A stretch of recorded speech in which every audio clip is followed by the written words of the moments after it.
What's happening, everybody? Welcome back to Redemption with Jaden. Happy Thanksgiving, everybody. It's excited to be here amongst family for a video, because that's, what we do for holidays, right? Spend time with family and talk about things we're thankful for, like Redemption, sometimes playing against my brother, once in a while. And, we have a lot to be thankful for. I don't know, what's something that you're thankful for this year? This is Justin, if anybody doesn't know who my brother is, but that'd be weird if you didn't. But what's one thing you're thankful for this year? One thing I'm thankful for. So a couple months ago, I started doing a new workout program with a personal trainer, and it's been pretty great. I'm feeling better physically.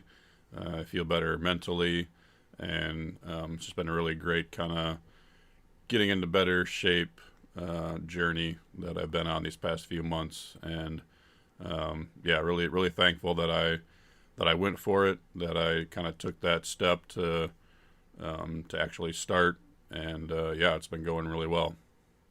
Yeah, definitely something to be said about having a program and a trainer that will actually make you do stuff, motivate you to do stuff. So if that's something you're looking to get into, it sounds like something to recommend. One thing for me, it's kind of a easy one at this point. Just at the beginning of last week, I started a new job at 3M, and it's been going well so far. So just thankful that transition went well, and I do kind of miss some of the people that I worked with before. Had some good relationships there, but overall, just seemed like the right move from a career standpoint and all that. And also in the vein of working out, exercise stuff, they just put a climbing gym just 5 minutes away from where I am working now, so I have to renew my membership there, because I had one at the Minneapolis location for a little bit there, and now I have to renew it for the St. Paul one, but it's going to be right next to where I work, so that'll be a little bit too easy. I can have fun doing some exercise there. So that'll be good. Thank you, everybody, for joining us so far. I don't know if who all we have yet, but I also just want to start out with a passage I read this morning that came up in my reading, which was Colossians 2, 6, and 7, which says, "So then, just as you received Christ Jesus as Lord, continue to live your lives in Him, rooted and built up in Him, strengthened in the faith as you were taught, and overflowing with thankfulness." So, of course, we have fun. We play Redemption, use these cards that are based on these characters from the Bible, these stories that we know and love. But we know that they're not just stories; they're more than that. They are so important for our lives, change the way that we do everything. And so, sometimes we play this game, we kind of maybe lose sight of that, or we're getting too zoned in on the competitiveness. I feel like, especially when you and I play, we get a lot on that competitiveness. But we have to remember that the reason why we love this game so much is not just for the complex strategy and the gameplay and the fellowship, but also Jesus, who gave us kind of the content for this game, and died to save us. And so we should, of course, not forget that, especially today, as we remember the things that we are thankful for. So, with all that said, we are going to get into it here. Before we start playing the game, we'll just give a brief overview of the decks that we decided to play for this game. This is Lackey Grand Prix 25 round 1, so we didn't even have to get paired up after a few rounds of doing about the same. We just got randomly paired up in a tournament of 16 players, something like that. Yeah, 15. I think there's a bye, so it's gonna be an odd number. But Yeah. I think it's 15. So Tim says there were no shenanigans. I don't know. I'm gonna need to see some proof. Yeah. Well, his maybe his tournament tracker is rigged. I don't know, but but Anyway, we're going to be going over the decks. We'll give people a little bit more time to hop in. I know people are going to be kind of in and out as, there's the whole holidays thing going on, and people are working on their turkeys or hosting family or doing all that jazz. We've got a lunch to get to in a couple hours here, so we want to spend some time doing this first, though, because it's Thursday, and that's, it's Redemption with Jaden Day. Hopefully you're not driving and watching this. If you are, you should let someone else drive so you can watch. You can listen. I guess Listening will be good. Yeah.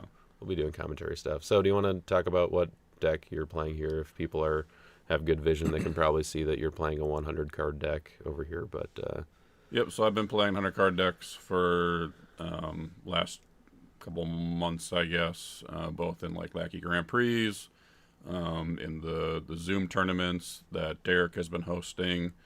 I used it for the Rob M kind of top cut final or playoffs, top cut, I guess, for the 2 rounds that I was in that. And for this one, it's been kind of the same defense, kind of all throughout, kind of a big brown defense. But for this one, I recently kind of changed the offense a little bit. I had been doing like a gold and green offense, kind of utilizing some of the gold green prophets, like Cloud Samuel and Deborah, and kind of utilizing the synergies between those 2 brigades. But recently I wanted to try something a little different, so I went to kind of a gold clay based offense. So putting in some disciples, putting in some posties, and then utilizing some of the gold clay heroes, Faithful Servant and Bearers of the Ark, just to kind of, the idea was with the clay to be a little more explosive on turn 1 or have that potential. The gold green felt a little sluggish sometimes in the first round or 2. So thought the disciples mix and the posties could lead me to have some kind of quicker starts on turn 1. For sure.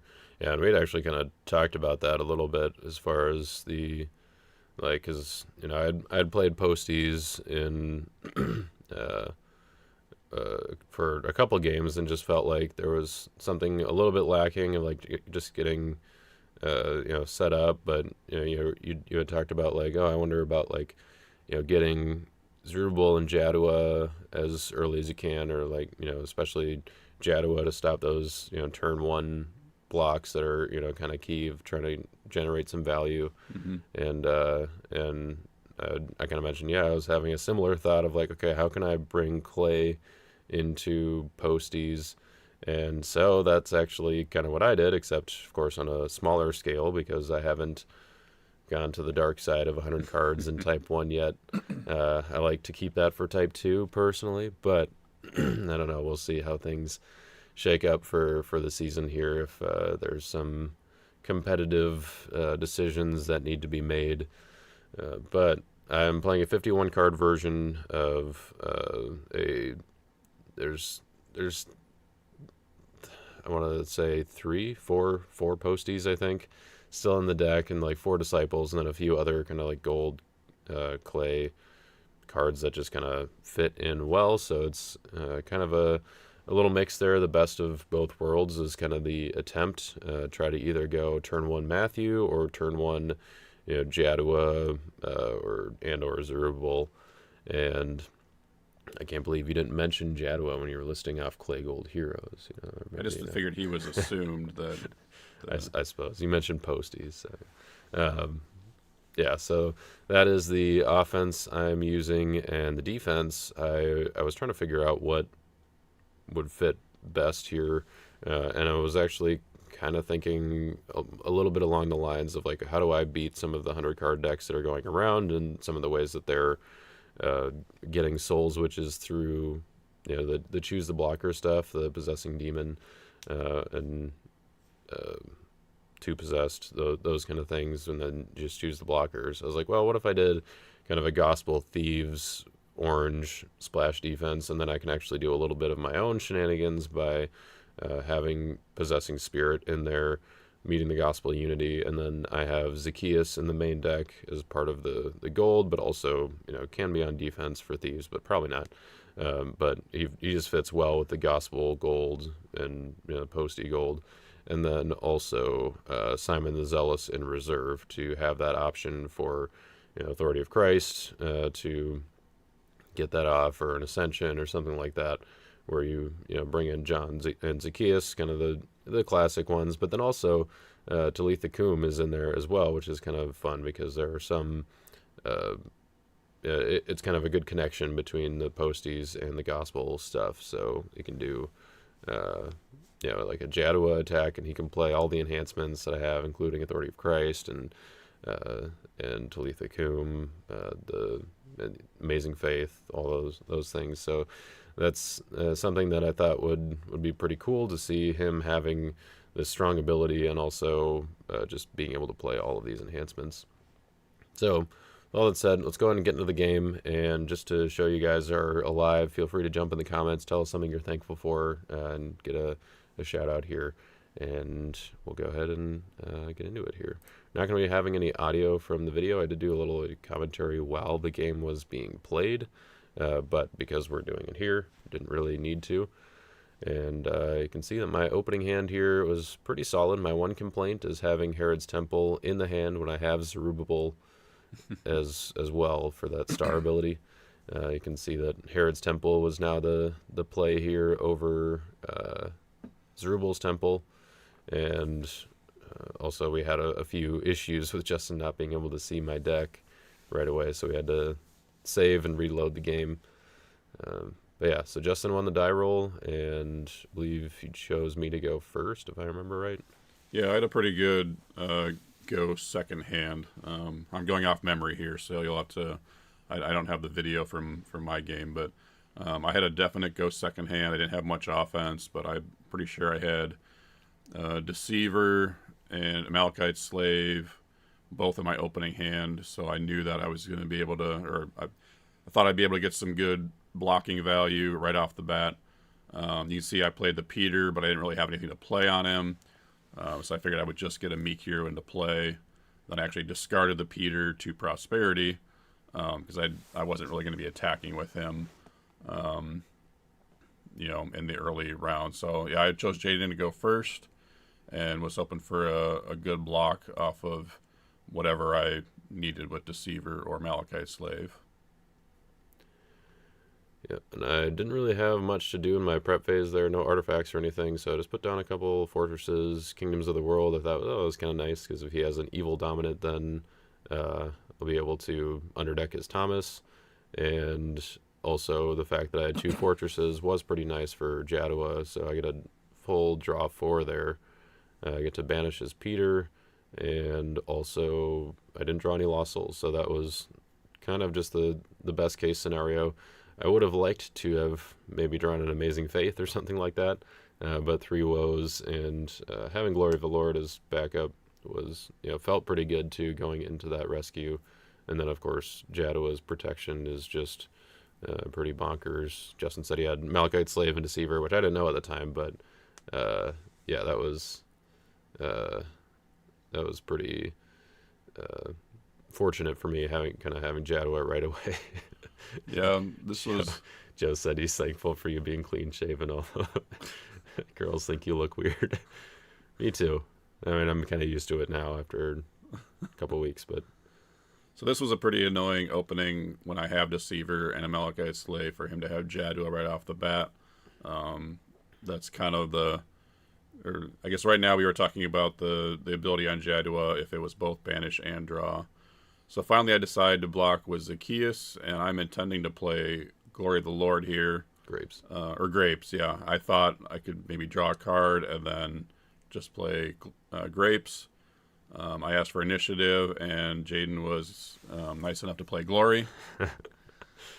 And then I got to get the block with Grapes. I figured with all the defense I had in my hand, aside, apart from this, I just wanted to get Jadua off the field. and set up for either his, another rescue, uh, or it was going to be a block. So I figured either way, I was okay with spending grapes this early. I was going to be fine with either outcome. He's either going to rescue into my deceiver Malachite slave, or I was just going to get a block and get to go to my turn. The one annoying part is I didn't get to go Malachite slave. If he doesn't make another rescue, there's no souls for me to go after. Yeah, and I think it was maybe during the next turn that I was just kind of thinking back to it and was like, why did I think that he had anything to play on Zacchaeus? Like, I should not have used Glory of the Lord there, because I didn't know for sure what defense he was playing, but it's like, did I really think he was playing Thieves? No, like, Zacchaeus is probably just in there as the good side, and he must have had something to do there. But I decided not to make another attack. You can see I really didn't have anything to attack with. I had my own Zacchaeus that was not going to get the job done. And because I didn't make a new attack, that meant I still got to use the trigger on Kingdoms of the World to underdeck a hero, so I could get rid of Thomas and just do a little bit of damage. You can see Justin's turn went pretty quick there. Yeah, I didn't have anything to really like battle challenge. Didn't have a way to generate a soul. I'm pretty sure I just drew some more defense on my draw 3, so I just did a quick, got Storehouse in play and passed. Just, hoping that I'd be able to kind of get my deck going with blocking on Jaden's second turn. Yeah. Yep, I had my draw here, and Ascension got me to play a Lost Soul from a deck. His deck was protected with Storehouse at this point, so I just went to my own deck and grabbed my Humble, got that online, and then also in my upkeep with Kingdoms, I used it to get Lost Souls and Possessing Spirit into play. You notice I forgot to make the token with Lost Souls, but I did put Possessing Spirit on Storehouse, which was nice because then it made my Temple Veil accessible, or able to peek at his hand. And so we'll actually get to see what defense Justin was packing here, and you can see he's pretty loaded. I had all defense early in the game. Like, I had the Peter that I got rid of with Prosperity. The Disciple that I searched out with Peter was, I could have potentially rescued with him if I hadn't done the Grapes play.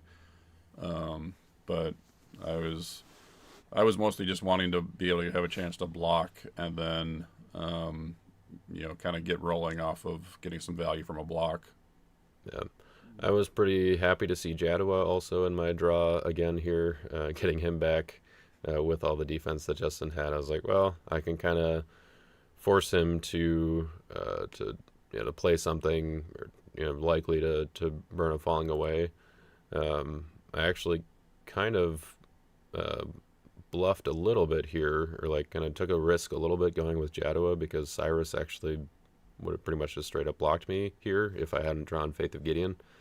And so I was kind of like, well, if he's probably more concerned about giving me initiative to play something like Amazing Faith.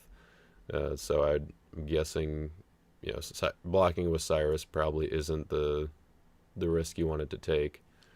Yeah, this is pretty annoying to have Jadua come back after my Storehouse got negated. Yeah, I remember just thinking, like, what the heck? Like, this is... So I was like, all right, fall it away. Let's just stall a turn, try to find a way to deal with either Possessing Spirit or, trying to get Jadua off the board again. So yeah, I was like, well, let's just... playing the big deck, and I think, Tim has talked about this. The longer the game goes, generally it favors the larger deck. So using the dominant, even with not getting no value off of a block into a dominant, that's just sometimes what you got to do. Yeah, I mean, you can see you're just keeping on getting these resources. Like, now you have a doll that I have to worry about, and it's the game keeps on going on. You keep having things that you're putting in play to disrupt. Ark of the Covenant here was an interesting sight. As like, oh, well, you used your Falling Away, but you still had Perplexing Vision as a a way to get around my Zacchaeus and Possessing Spirit uh, combo there. So I was actually a little bit relieved to see Ark of the Covenant come up.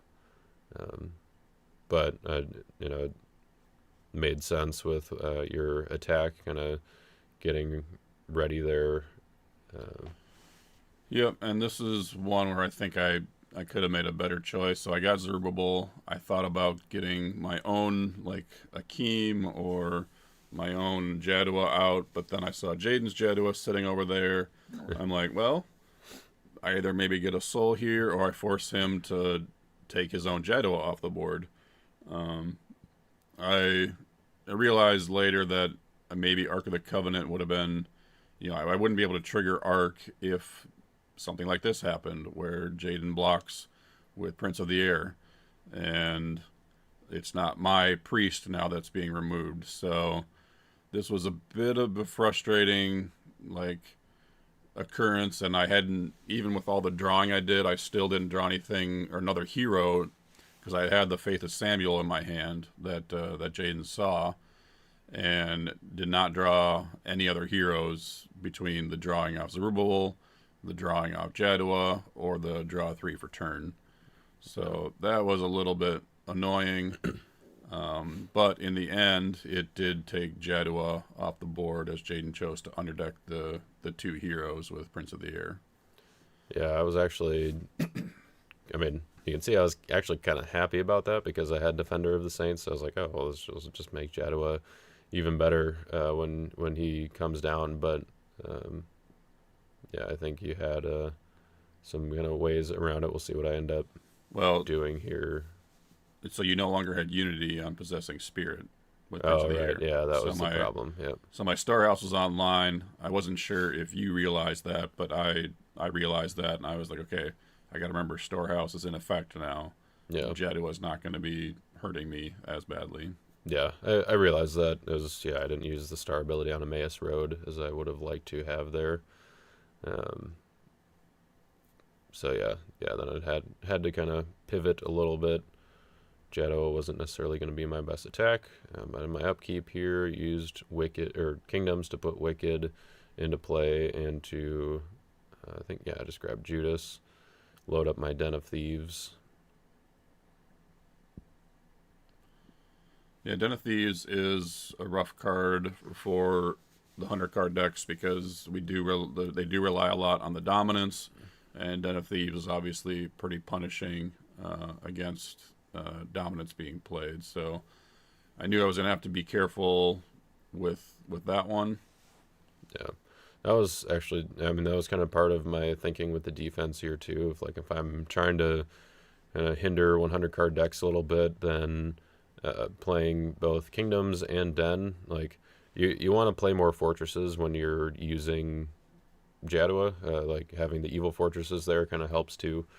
And so I figured having those and then Prince of the Air and Highwayman to get them out, get them running, just made Jadua more effective through that. So that's part of why I chose that defense as well.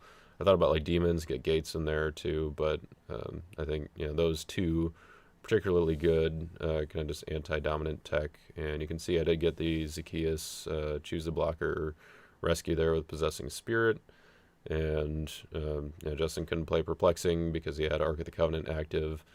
I was a little bummed that I was like, okay, well now Storehouse is going to be in effect for the foreseeable future. I did have the 3 woes in my hand, but I can't play it to negate Storehouse with Ark of the Covenant active. But Justin did put Ark into Solomon's Temple here, so I was like, oh, maybe he's going to underdeck it at some point to play that Perplexing Vision. And then also Leave Your Name active there. It's the OT brown humans cannot be prevented. Not that I'm doing a whole lot of preventing of your dudes, but it is good, I guess, for like transgressors, trusted politicians, playing them in territory through distressed. And then also if I have like Amazing Faith and you haven't had to battle or something like that. Yep, so didn't really have a good attack on that turn either. Again, I just had... Akeem, and I did not want to risk losing him in battle because I knew he was going to be important. So I just decided to be patient and wait till Jaden had to attack into my actual defense and not just choose the blocker.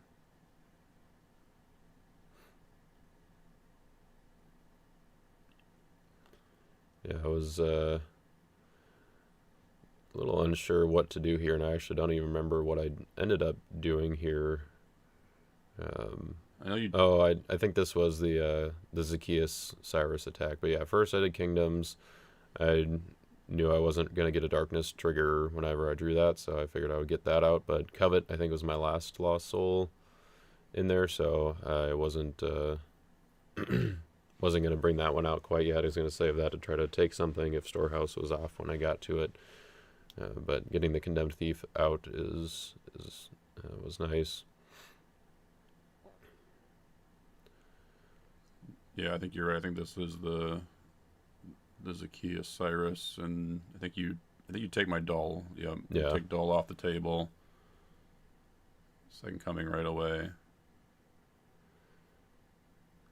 I Yeah. did make a mistake. I did not imitate Dull. I realized that as soon as Jaden rescued it, and I could have imitated it to have a second copy. Basically force the Son of God to be played there. Yeah. So yeah, going with Zacchaeus, I choose Cyrus. I'm not too worried about the toss there, but the band was definitely something that I knew I was gonna have to be worried about. But I figured it was a better option than choosing Wandering Israelites or Amalekite Slave. And I thought that even with the band, I might still have an okay shot. And I only had 2 brigades at that point, so actually getting Xerxes at that point rather than later in the game, I figured would actually be okay. And you can see that Justin took out my anti-dominant stuff right there. Yep, knew I wanted to get those off the board with the dominance that I wanted to be able to play. Wasn't super worried about Herod's Temple since I already had a band. Would have liked to get all 3 fortresses, but wanted to start with the dominant restricting or dominant inhibiting ones first. Yeah. Yeah, and just a rules note, since Judas is held by Den of Thieves, we played it this way, and I'm pretty sure this is correct, where Judas just follows the fortress that he's being held in. I think I'm not 100% sure, but I think I actually might have been able to take him out on my prep phase. Just like you could with like Chamber of Angels or something like that as a set aside fortress, because it's in the identifier, not in the ability. But I'm not positive about that. But I didn't end up taking him out at any point. So I was thinking about my options here. Honestly, the worst thing about Xerxes here was the fact that he put Sheol into play. So I had 2 choices kind of to either play my woes as good to negate Sheol at some point, or save it because I knew that he had Ark of the Covenant that he could underdeck with Solomon's Temple in order to play Perplexing Vision. But I figured if he did underdeck Ark of the Covenant with Solomon's Temple, I could play my 3 woes as evil to negate Temple and then put Ark of the Covenant back in play. So I ended up kind of just waiting on that, seeing how this side battle ended up with Faith of Gideon. So what I did was I did Prince and Cyrus, which conveniently both Xerxes and Cyrus were going to give Prince initiative in the side battle. So I used Prince, his ability to underdeck Cyrus, and I was kind of thinking if he uses Sheol in the side battle, I'm okay with that, because I think Swine Stampede is still going to be okay here, and so I was fine with waiting on that. And then you did pass initiative there. I was trying to decide if I should play woes before playing Swine Stampede, but I just decided to go for it. Played Swine Stampede, got rid of Cyrus that way, and then also shuffled my Lost Souls. And conveniently, there's not a whole lot of evil enhancements that say negate an evil enhancement, so you would have had to have something that interrupted the battle, which Cyrus tossed, which is why I chose him over Xerxes.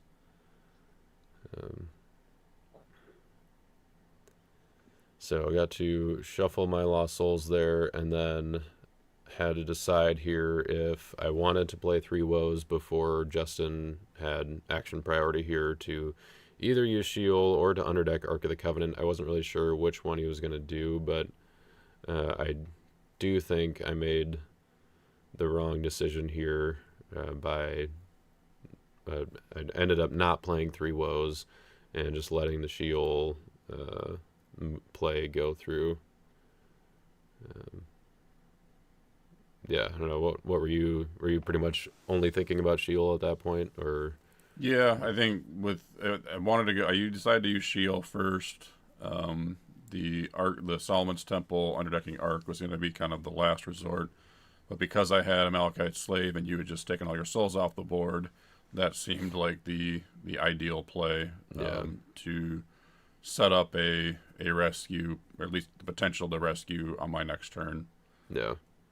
Yeah, I think so. In hindsight, I think the woes on Sheol probably would have been my best play there because A, a Malachite Slave, and B, a Malachite Slave. Both the capture and the fact that he gets the versatility of any human in his deck means that he had a easier way to block, and Perplexing Vision would only be able to add a Daniel human, so Amazing Faith might have been better suited against there. And you guys can't see it because it's behind me, but you can see my reaction of like realizing after he did the Malachite Slave and Haman to go get Haman's plot, I realized, I could have activated Herod's Temple after he had searched for Haman's plot and saved a lot of trouble there. You can see he took out my Deceiver, my Highwayman, and Zacchaeus, and I couldn't do anything to stop it.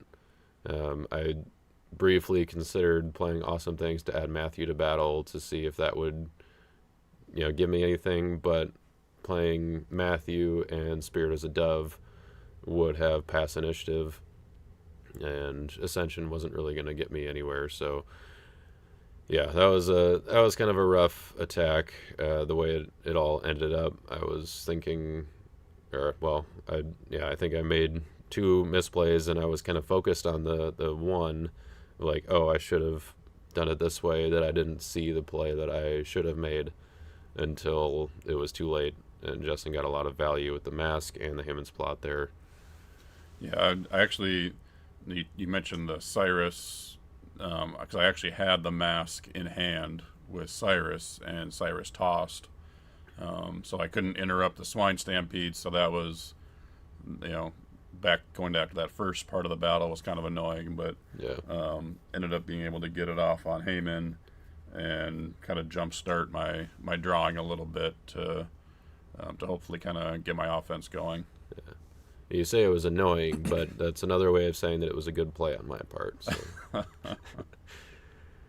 so Justin's draw here, you got Crowds and Color Guard there, and in the end of my turn there, you saw I played Spirit as a Dove, and I wasn't sure if I had played a territory class enhancement earlier in the turn, but Emmaus Road was the turn before. And so I was like, okay, I can still play it. And I just grabbed a Crowd's Choice. I wanted to kind of open up my options for defense because, my defense kind of got blown up.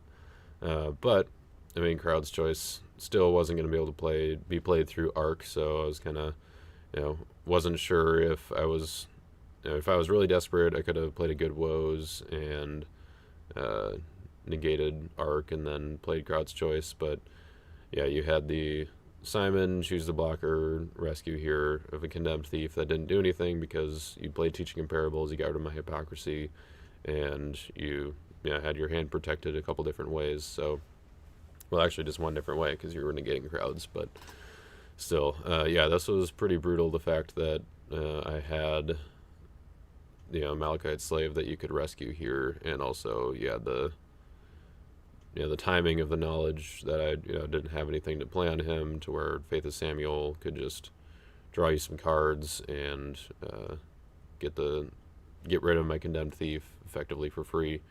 And just for anyone wondering, he used Faith of Samuel to ban to Faithful Servant, and then Faithful Servant to ban to Matthew, so that way he could still get the draw 3 on Faith of Samuel, same match book. Yep.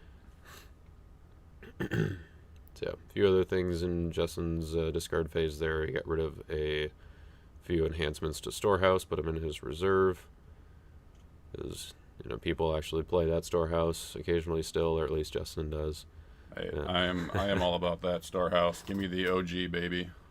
Yeah, I mean, now that Husham isn't as common, or I don't know, at least I'm not seeing him as much, protecting your discard pile is, I guess it's still good against Jadua, but other than that, not seeing a whole lot of discard pile hate. Yeah, I like the promo Storehouse.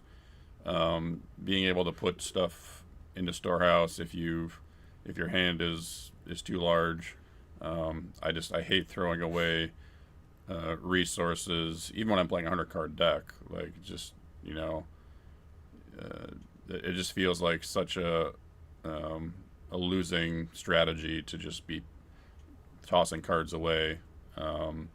And at least Storehouse gives you an opportunity to get those back. Yeah, even when you can afford it in a 100 card deck. You know what? Waste not, want not.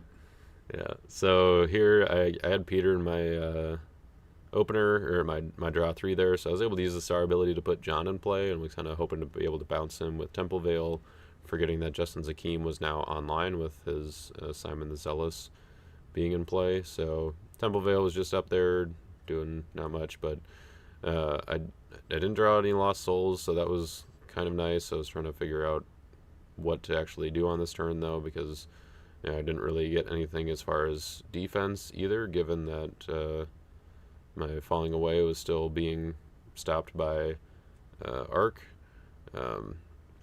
So I just decided that because Justin had Jadua still, I might as well go for it. I didn't really mind drawing Lost Souls because I just kind of wanted some resources here, and then also Jadua on the table meant I still got to draw 3 off of him because of the 2 fortresses that I had in set aside. Although here I was actually contemplating, do I get Akeem from my own deck, put him in play, and negate Ark of the Covenant for my next turn, or do I just Bando as Jadua and get some value? And I decided to go for Jadua, even though Storehouse still protected from Jadua's protection. Yeah, I mean, this was a bit of a bummer that he was able to use my own Jadua to get, so much card draw. Because I knew I had his, defense pretty well wiped out from the last turn, and now he gets to draw 5 extra cards off of Zerubbabel and Jadua. So, and now he's using my own Jadua. So now I got to decide how I'm going to, block, and if I have to end up taking my own Jadua off the table. So this was a bit of a tough one, but the saving thing was that my deck was protected with Storehouse, so I would at least be able to search and draw on my own, and be able to fight back a little bit that way. Yeah, and I was feeling okay about this attack. I knew you still had a bunch of options, but between Amazing Faith and the Ascension that I could also play off of Jadua to bring in more of your offense, I was kind of thinking, okay, maybe this is okay. One thing that's of note, I guess, I didn't have a gold hero in my hand at the time, or like during my prep phase, so I couldn't play my Teaching in Parables to like negate Ark of the Covenant or something like that. So that was a little bit unfortunate. I was thinking if I had a way to, if I negated his Ark of the Covenant, I could have played Falling Away to convert one of his heroes, and then play Crowd's Choice to get Angel from the Sun and Simon. You had to choose the blocker rescue that way. But I also knew that negating his Ark of the Covenant opened up his Perplexing Vision, so I kind of had to play around that still. Wanted to keep my 3 woes kind of for that answer. And you had the Wandering Israelites and able to go to Korra there. Yeah, went to Korra to get scattered. This is where I would have wished I still had Glory of the Lord. And I actually misplayed pretty significantly here. So I used Crowd's Choice to go get my Feast of Booths, and was thinking I can use that to play Talitha Kum. but because it says you have to play an OT enhancement on your Meek hero, I could not play Talitha Kum for my reserve. I just had to play Battlecry instead and hope to draw into something. But I really needed Talitha Kum in order to resurrect my Zacchaeus and bring him into battle to reserve Korra. I do think we'll see later that you did have an interrupt still. And because you stopped me from bouncing my John, then I wasn't able to, wouldn't have been able to band him in to toss the next and do all that jazz. But I still figured I would get some value of like, okay, I can try to make you play the scattered into getting rid of your heroes as well, in particular your Meek heroes, so that I would have my neutrals back on. Felt like kind of a waste of Crowd's Choice and Ride On to not really guarantee a rescue there, but I felt like that was enough value at least to make you deal with some stuff at that point. Yep, so here decide to negate, I think I negated the Ascension. Yeah. Yep, to get my heroes out of battle. And then went to reserve, put up Madness. That's right, yeah, and I reserved your Defender so that you wouldn't be able to potentially get back to like Jadu or something. I wanted to keep both heroes in battle, to keep scattered in cannot be negated mode. Yep. And to keep initiative, and also my other two dudes were protected by Herod's Temple still at this point. Yep. So I decided at this point I was kind of all in on using my dominance, and was like, well, if he plays if he does Ark of the Covenant, Perplexing Vision, I still have Amazing Faith that I can play, and hopefully, paired with Teaching in Parables would be enough for me. So if I just bank on him not having a CBN battle winner, then maybe if I just use my 3 woes as good to negate his Korra, then he wouldn't have something else to play, especially now that he had used his Descent against Moses. And so I figured I would go for it. It was worth a shot. And I think we were kind of looking at the numbers here. Definitely still had initiative on Justin's end, so he got to play his Mask of Arrogance, which I was pretty bummed about, seeing him get to draw more cards. And you knew that I had Amazing Faith. Yep.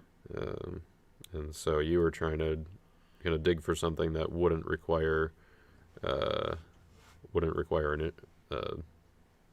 wouldn't give me special initiative, I guess. Yeah. So I obviously, the Scattered was still in my deck, and I had 2 copies of Reap the Whirlwind. So I was really digging for either of those and trying not to give Jaden an opportunity to play Amazing Faith that I knew that he had from earlier. So yeah, it's better to be slaves, just a straight draw 3. Yeah, didn't capture anybody, just wanted to try and dig deeper. Let's see, I got the Lawless off of that. Lawless gave me Darius's Satraps. Yeah, and you also, you found a lot through that. You got your Distressed, your Humble, and now you get to use both Hunter and Escape. Hey, Jeremy, happy Thanksgiving. Welcome to the stream.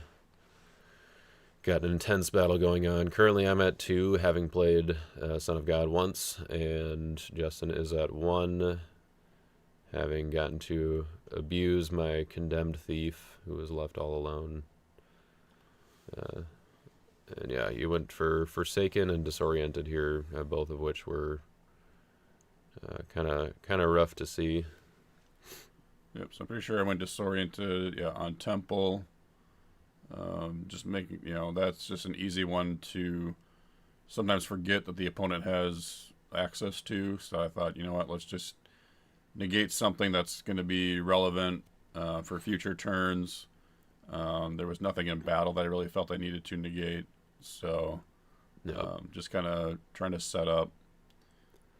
Yeah, and so here actually was so I was counting up my strength, and I was like, oh, Ascension doesn't add anything to that. And then when I went to add up my toughness, I forgot to add in Ascension there as well. So I thought that I was a 29-16, but I was actually a 29-19, and Justin was an 18-12.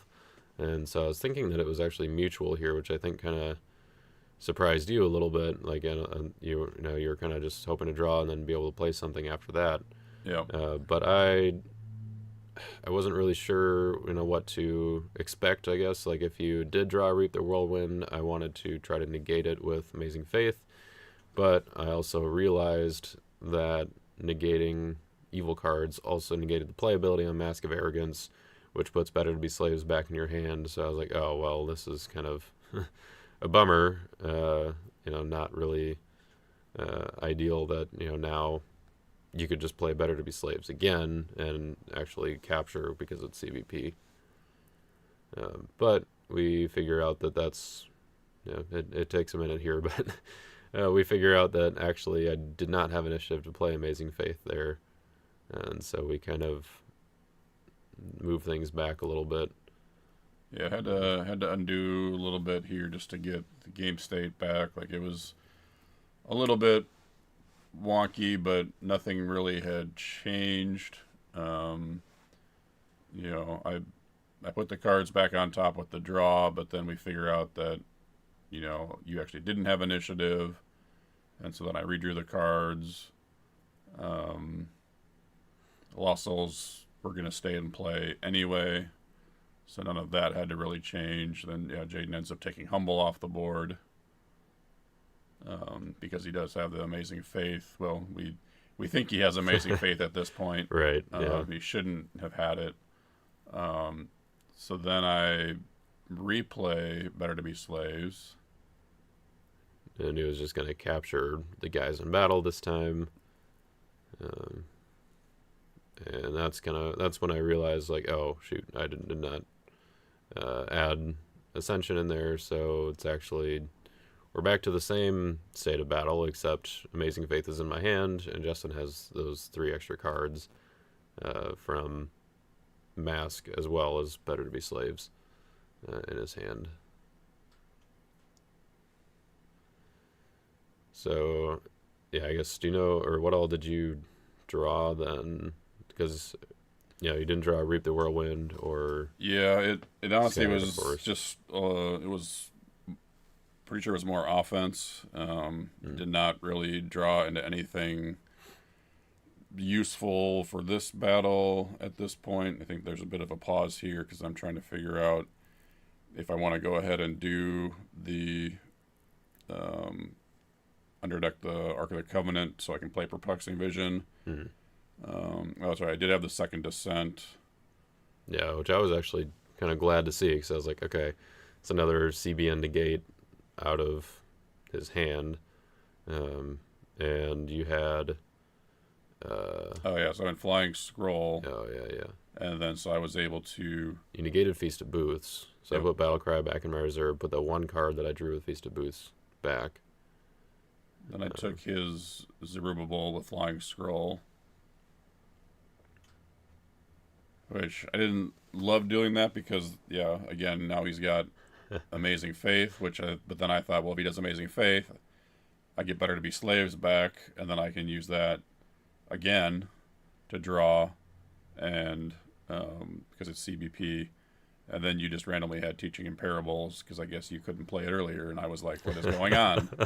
This actually worked out, I think, pretty well in my favor, where Teaching in Parables was kind of the perfect card to have here because I could negate Solomon's Temple and reserve your Korra, and you had already played your negate, and your...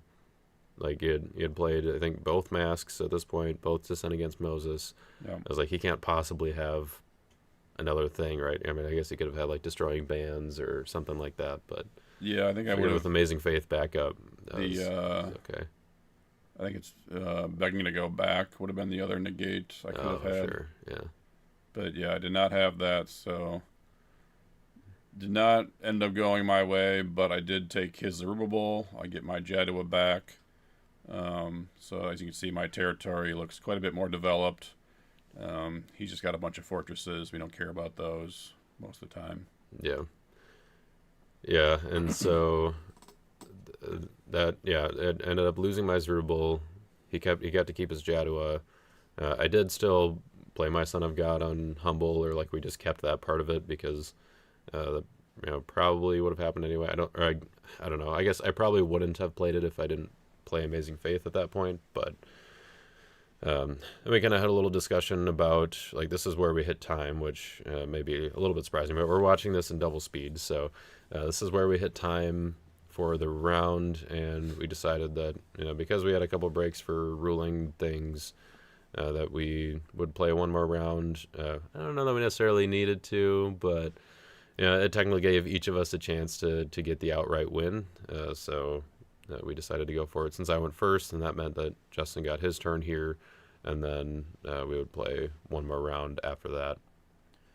So this was a bit of an awkward turn. I drew 3, and I was immediately at hand limit, which meant that the Lawless I had just drawn would not allow me to take something, so I had to put all those nice cards on the bottom. And I was pretty happy to see Son of God go to the bottom. Yep, and then I also could not grab anything with Storehouse because of hand limits. So that was a bit annoying that I basically maxed out my hand, still didn't get the block, and now was going to be a little more limited on my options for this turn. Right. Also, thank you, Jeremy, for defending me a little bit. Yes, it was complicated. Math is hard. And, it's not that I didn't add correctly. It's just that I didn't add all of the numbers that I needed to add correctly. Who plays Ascension for the numbers? I mean, come on. Well, yeah. I would have had more numbers, but you negated it. You just added you activated Unknown Nation. You put down Untrusted Politicians. Definitely made things a little more awkward for me trying to figure out what my last rescue could be on the one turn that I have left. Because what I was kind of hoping with that Falling Away and Angel from the Sun in my hand is that I would be able to get kind of a rescue with Simon finding AOC, but you put down both of those cards that are going to make things pretty tricky there. I wasn't worried about Color Guard because I was going to be able to use Falling Away to kind of make sure that you didn't have unity, but the Unknown Nation and of course Trusted Politicians, I had to start brainstorming ways to get around. I knew I wasn't going to be able to get a block this turn, assuming that Ark of the Covenant stayed up, because I didn't have a way to get around that. And so I was just kind of starting to plan already for my attack on my turn to figure out what to do. Yeah, and right here I'm debating between either going with a bunch of posties to like draw some extra cards, or I had Woman with Child in hand, and I was wondering if I just needed to go get Son of God to make sure that I got it in time. At this point, Jaden had done a ton of drawing. I had no idea how much defense he had in hand. So I think in the end, I just end up going with some posties. I think I decided not to take your Temple Veil with Ezra because I did not want to. I wanted to leave room in my hand to draw. Yeah, that's kind of what I figured. Yeah, it was Zerubbabel and Jadua, and so I didn't want to make the same mistake and stuff my hand. As soon as Jaden just gave over the soul for free, I was thinking, I should have just got Woman with Child to make sure that I did get to Son of God, and that, as you see there, I put down Woman with Child, discarded, I think, Jaden's Zerubbabel, because I had my own. I think that was yours. Or it was my Zerubbabel, So I discarded my own because I had taken his. Yeah. So we passed the turn, and I was starting to piece together, okay, what can I actually do here? I got the star ability on Hakeem, and I was like, I had 4 drachma coins, so I knew that part of my plan was going to have to involve negating his Hakeem somehow, or stopping his Hakeem somehow, and so I figured I would be able to use the 4D coin to get whatever I top decked. And with only 4 cards in my deck left at this point, I knew it would be better than whatever the probably random bottom card was. So I went for that, and then in my upkeep I got the Storehouse trigger as well, so I was really getting fully loaded here, and I had it kind of came down to like having two options for my attack. Either I was going to try to go Simon, choose the blocker on Trusted Politicians, and I had Akeem, so I was going to be able to stop Unknown Nation, but that also meant turning off Ark of the Covenant, which you had the ability to do anyway, and I was actually going to need to do anyway because of in order to get my Falling Away to work. And so what did I actually? Oh yeah, so you played Akeem. Put my Akeem down. Negate neutrals. Yep. And I guess first the first step was 3 woes on Distressed in my upkeep, and then Akeem to negate Justin's neutrals, turned off Arc and Unknown Nation, and then Falling Away to turn off Akeem. So I'd pretty much dealt with all of the counters on Justin's board at this point, except for, I guess, Trusted Politicians was kind of the last layer. The reason that Trusted Politicians worked is because Justin had Akeem down, negating my Distressed when Trusted Politicians came down, I believe is the order of how things worked. Yep. And so as soon as Akeem was gone, only the ongoing prevent reactivates on Distressed, and Trusted Politicians is already down, so it's not being prevented. So that was a little unfortunate. I'll make a quick comment right here. When Jaden put down Golgotha, I immediately thought, oh crap, he's going to put 3 nails up. Or the cross. You mean? Or the cross, yeah. And I was like, because I think at this point, I was pretty confident I was going to need the Perplexing Vision to, because, I definitely felt AOC was coming here. Obviously he hadn't played it yet, and I knew, I think you had seen the Disciples, you just know that AOC is going to be, in the mix. Yeah. And when he didn't immediately throw up the cross, I was like, okay, we're okay for now, but yeah, that was alarm bells definitely started ringing at that point. Yeah, I think I don't know, maybe the cross does belong in here. Of course, AOC and the Ascension, Untouchable, Amazing Faith, you want to be able to play all of those and not have them tossed, but there might come a certain point in the game, especially against 100-card decks, where the cross would be pretty significant. I was kind of bummed not to be able to just choose your Akeem and basically force you to play the Perplexing before even playing AOC. But yeah, I didn't have a way to deal with Trusted Politicians and get the other things set up there. So I still just had kind of my 2 options. The one was Simon, choose Trusted Politicians, play AOC. The other was just attacking with Jadua and having all of my options available to me, just having every enhancement to be able to play. So Talitha Kum, could get Zacchaeus back and try to reserve something, although I didn't have another good dominant to reveal for John, which was a little bit of a bummer in that direction of attack. So I wouldn't be able to toss the next, but I felt with Mask of Variance being gone, the odds of him being able to negate a hero rather than an enhancement were a little bit slimmer. And then I felt like with Amazing Faith background or backup, I could maybe get Authority of Christ through to still be effective through all of that. Yeah, so I remember at this point wondering if I was supposed to underdeck my Ark of the Covenant before you attacked, so you didn't have a way to negate Solomon's Temple. In my mind, I was thinking okay, Ark is still online, but you had Akeem, so my Ark was not working. But just in case somehow he got it, he was able to negate Solomon's Temple and somehow turn my Ark back on. I don't know how you do that, but so yeah, I don't think I would have had a way to negate it, but I did briefly consider just going with Ezra and bouncing my own Akeem to turn your neutrals back on.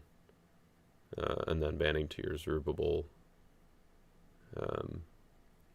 But I figured if I did that, then it also turns on your Unknown Nation. So here's where I did end up, and I was able actually to use. I ended up waiting because I was like, well, I'm gonna do it. I want to wait to battle to negate Den of Thieves, because if I'm gonna start playing dominance, then I don't want Den of Thieves to be wrecking my territory and making my last turn a lot tougher. So Yeah. I think I made the right decision there. Ended up going Deceiver to Foreign Wives, just thinking like, okay, if he's got AOC, Foreign Wives is, which we saw the AOC, he pulled it out of reserve, and so I was like, okay, I think it's just Foreign Wives. That's we'll start with that and go from there. Yeah. So I knew at this point I did not have any regardless of protect stuff. So anything I played would really just be to try to position myself a little bit better for my block, as I wasn't going to be able to get the rescue. So I was like, okay, is there any value I can generate, or can I get rid of some of his defensive options? The main thing I was looking at at this point was getting rid of Akeem while he was an evil character, just to have at least have my neutrals on for the block and see if that would help me at all. I was kind of thinking like, okay, I have to, even if I can't set myself up to really get the block. You can see I grabbed Restless Spirit with Golgotha there, and I do have Twice Afflicted in my reserve to be able to get Swine Stampede back.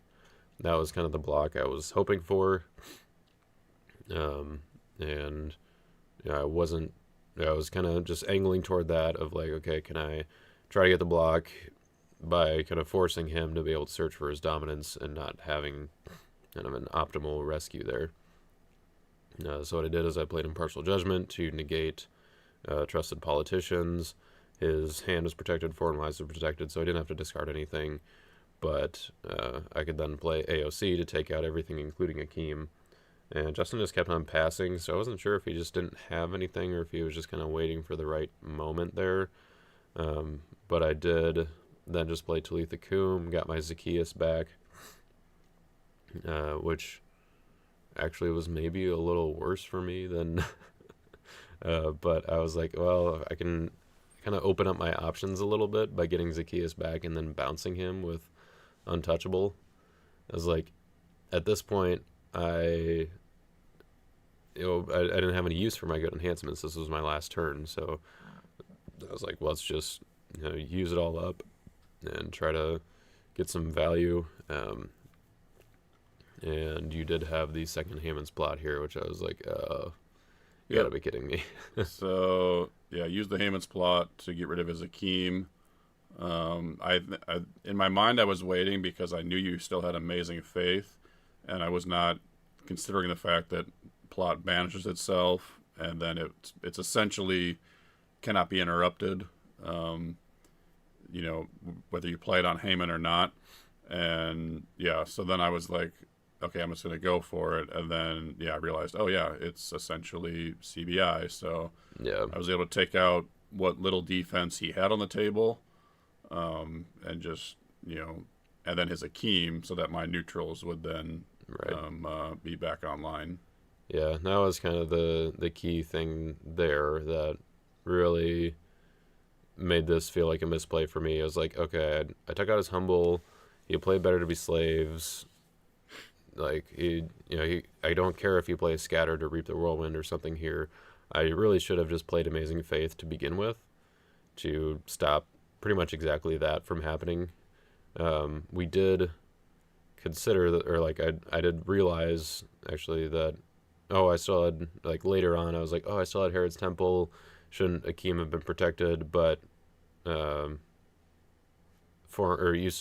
saw the Wicked Lost Soul, so I was negating Disoriented with Akeem, but so my Herod's Temple was on, but Wicked Lost Soul made it so that Hammond's plot was regardless of protectabilities. So it was just kind of a perfect storm of getting rid of my Akeem, which felt pretty bad because I was really hoping that I'd be able to stop him from having artifact access, and then, which, I mean, a large part of that was the fact that he got Unknown Nation, still somehow didn't have play advantage, and was able to set aside 5 of my cards Talked about being okay with King Xerxes early in the game because it was only like 2 brigades, but this deck plays a lot of brigades, so Xerxes is kind of a liability, and he definitely came up again there. Silly 100 card decks, being able to have 2 copies of. Actually, no, that was the one that was underdecked. So Yeah, no, it yeah, was Xerxes went away after that first battle, yeah, and yeah, still had him in there for Unknown Nation. yeah. So I knew, So I imitate Lawless here, which ends up being pretty clutch. yeah, yeah, that was pretty brutal. Another reason to need to keep my Akeem around, because even though Justin set aside my 3 woes, my Akeem still would have been negating distressed. The way that the layers were working, or distressed, at the very least wouldn't have been preventing Akeem. So yes, it still would have been negated. I figured that Justin probably still needed at least one of the 2 dominants, particularly because the Son of God was underdecked earlier, and he did shuffle and draw some stuff, so maybe he had gotten it, but I was kind of thinking, like, Woman with Child has to be his attack.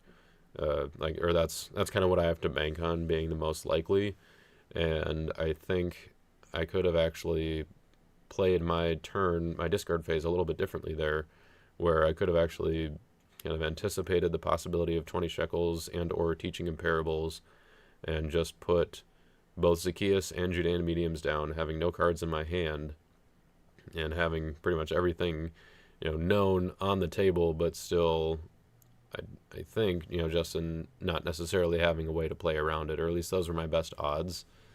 But the fact that you found woes was pretty annoying, because that meant that you would be able to negate my Restless Spirit no matter what, if you were able to get rid of Judean mediums, assuming that you triggered Judean mediums, which I figured you would have to in order to get Son of God here. Yeah, so that kind of pause there, I was debating if I wanted to try to get a hero that would then ban to Woman with Child, because I grabbed Not Alone, or if I just wanted to go Woman with Child. And then I realized if I just got rid of mediums with the teaching and parables, I would then be able to get Son of God. He has to block with Restless Spirit. He gets the Twice Afflicted, and then I just use the woes, and then I've got it there. And I did have the Second Coming in my hand pretty much not the whole game, but for a large part of the game. So I did only have to trigger, or only had to find one of them, which was Son of God. So yeah, that was kind of brutal. That I think, there were a couple of different things that I think would have either won me the game or just given me a good chance to, if I had activated that Herod's Temple, and basically both of them were revolved around letting you play Haman's Plot when when I didn't need to. And here, we'll just go back to there. So yeah, Justin ended up getting the win in time. Technically, before the end of the round, he got to 5. I was at 4, and I think the Herod's Temple play where I didn't toss. I could have done a toss battle, and maybe you would have been able to time it out with your enhancements. I don't know what all you would have had to not give me initiative to play or to toss my Amazing Faith, but I think I probably would have been able to toss Amazing Faith at some point, and be able to, because if you toss Mask and Haman's Plot, that's 5, probably gives me initiative. I get to toss Amazing Faith, and that takes out Haman. So I think could have gotten that rescue, and then that last attack there where I should have just made a different attack altogether. Choose Trusted Politicians, play Authority of Christ, force you to play Perplexing Vision, and hope that my Untouchable could be enough to whatever you bring in. That I think would have been my better attack, but not knowing that you had Deceiver to Foreign Wives, I liked the Jadua having all the options with Talitha Kum, and Impartial Judgment as another negate, Emmaus Road as a potential thing with Amazing Faith to back it all up. Knowing that you had used a lot of your CBN and CBP options already. But yeah, the fact that you were able to have the Haman's Plot to take out Akeem, and then use Unknown Nation to Xerxes to take out my dominance. Like, that was the other big thing, where if I have Kingdom still, then I actually get the block there, because your Woes negates Restless Spirit, and I get to underdeck Woman with Child with Kingdoms, except for the fact that I think you say that you did take Not Alone there. Yeah, I had Not Okay. Alone in hand, because that was my dilemma, was do I go with like a gold hero that I have a lot more backup for, hoping that he blocks and I'm able to Not Alone to bring Woman with Child into battle, because I knew I had to search. Yeah. You know, it was, the Son of God had been underdecked. Like Jaden said, I could have drawn it, but but he can probably safely assume I don't have both. Um, the fact that he still had like, if I had drawn Son of God, his Humble was probably going to get rescued. So like it pretty much looked like I did not have Son of God. So that was a pretty good conclusion that Jaden made. The Restless Spirit, is that a 2-1 or a 1-2? 2-1. Okay. So yeah, I think I one kind of oddball hero I added to this deck was Thankful Leper, which is a card that, because I'm playing 14 Lost Souls, can dig really deep to get any card that I need. But even that's a 110, so I still, I think that was an option I considered with Angel of the Winds. Like, oh, he'll get initiative for sure.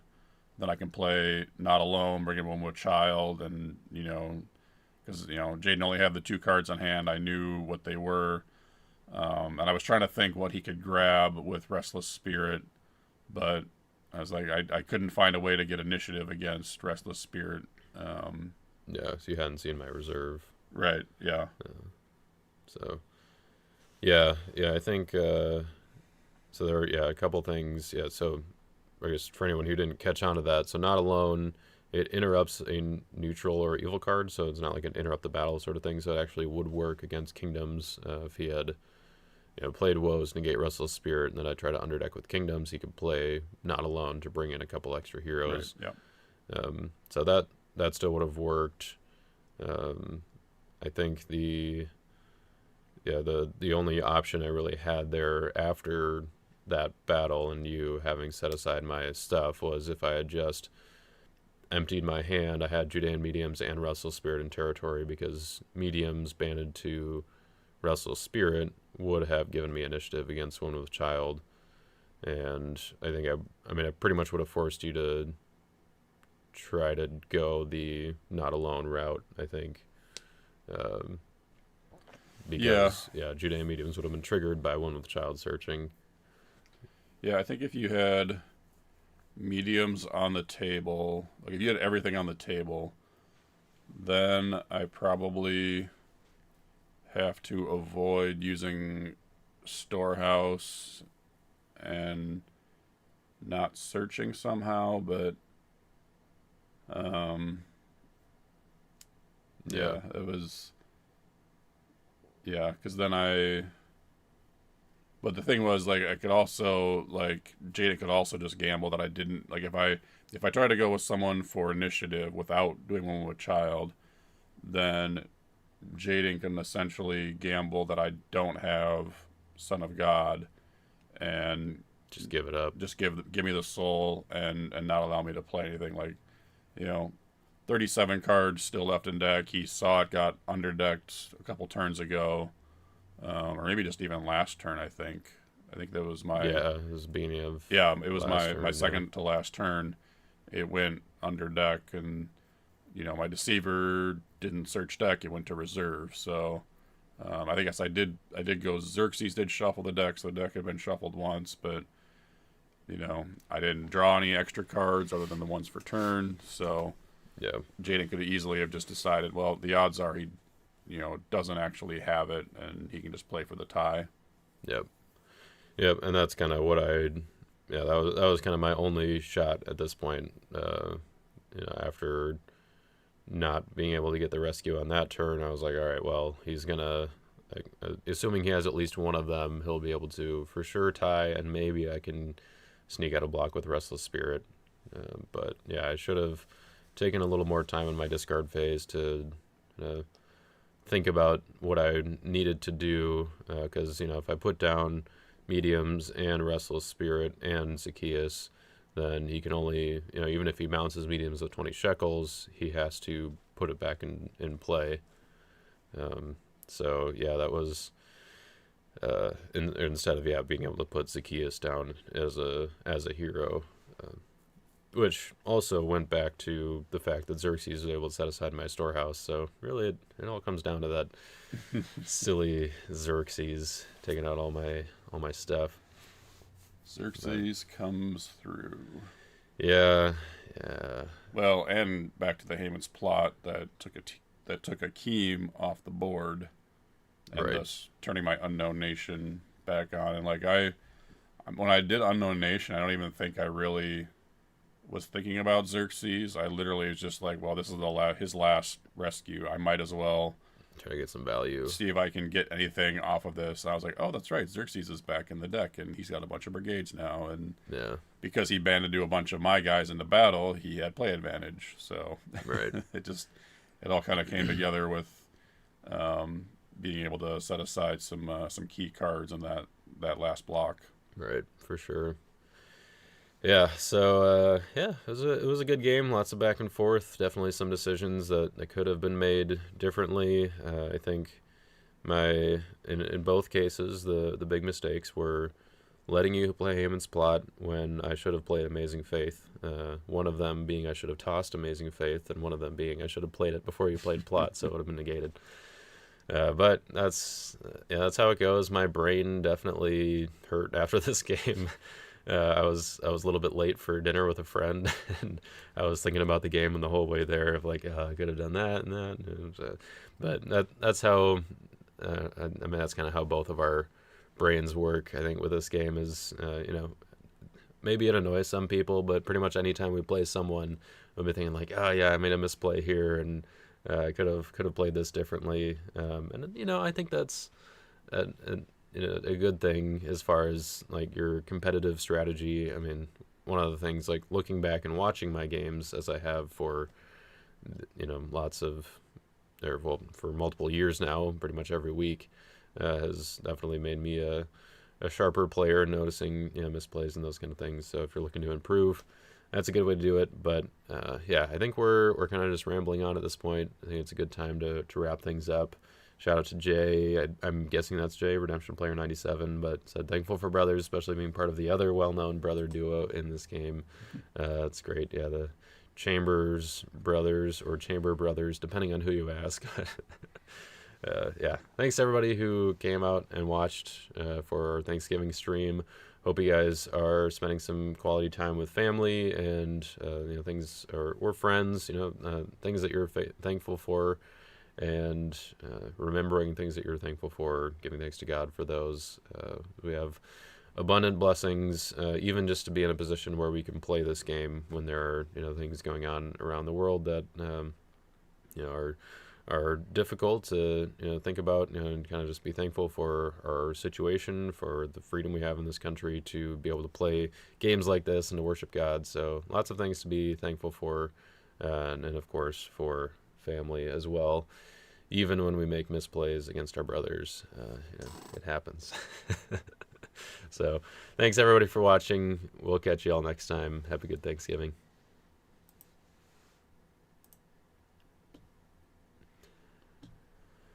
Oh.